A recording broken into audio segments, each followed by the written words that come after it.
I've got pretty broad career base. It really started at a very young age because I consider myself one of the very few lucky ones that knew exactly what I wanted to do in life.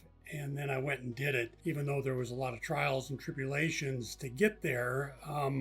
In the end, I love aviation. I love airplanes. I always have and always will. And so, as a very young, I started my interest in aviation. I actually started flying airplanes before I could drive a car. My parents would drive me to the airport so I could go fly airplanes, and had my solo and my pilot license all at about the age of 16. And a lot of different stories, just learning how to fly between gliders, unpowered aircraft gliders, and then I switched over to powered flight at a very young age. But really, that took me through my initial stage of the Air Force, which I ended up spending 32 years in the Air Force, predominantly as an F-16 pilot for 20 years. That's what I really wanted to do in life, and I finally got the opportunity to do that coming out of college.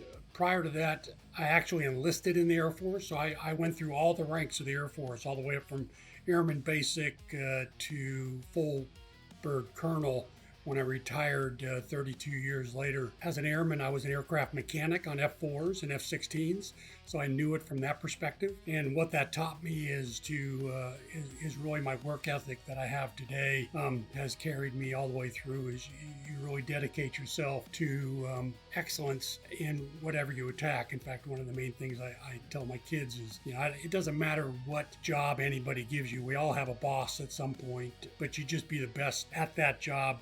Whether it's a crappy job, shitty job, be the best shitty job person that there is, and it opens up all sorts of opportunities and doors. And that's exactly what it did for me through that. And so I ended up after that, it taught me I had to get back to school, being enlisted. So I went to college, got an aeronautical engineering degree, and that degree really propelled me into the ability to have a pilot slot, and then started flying aircrafts with the military, way back when. So I put my date on this is, back in 1986 is when I started flying aircraft with the Air Force and pilot training, and went immediately into the F-16 in 1987, and then my first assignment was in Germany, so overseas during the very end of the Cold War, from basically 1988 to 1991, which also took us through the first Desert Shield conflict in the Middle East, which I spent a lot of time down in the Middle East, going back and forth. The F-16, I flew all over the world.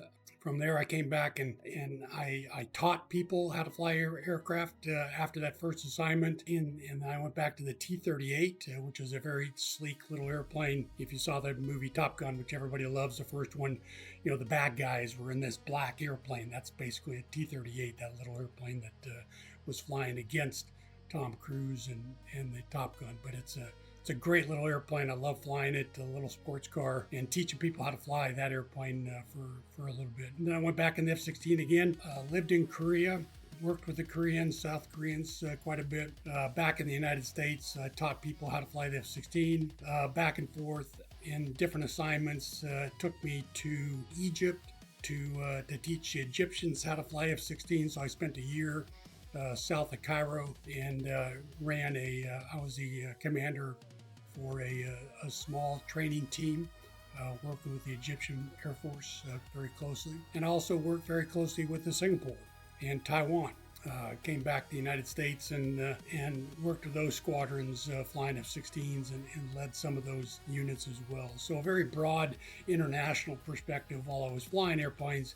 And then I flew in Europe a number of years, all through Europe, all the way from the North Cape up in Norway, down through the southern tips of Italy, into the Middle East, into Turkey, and all through that whole region. You take that whole half of the world, and I was trouncing around in that for a number of years.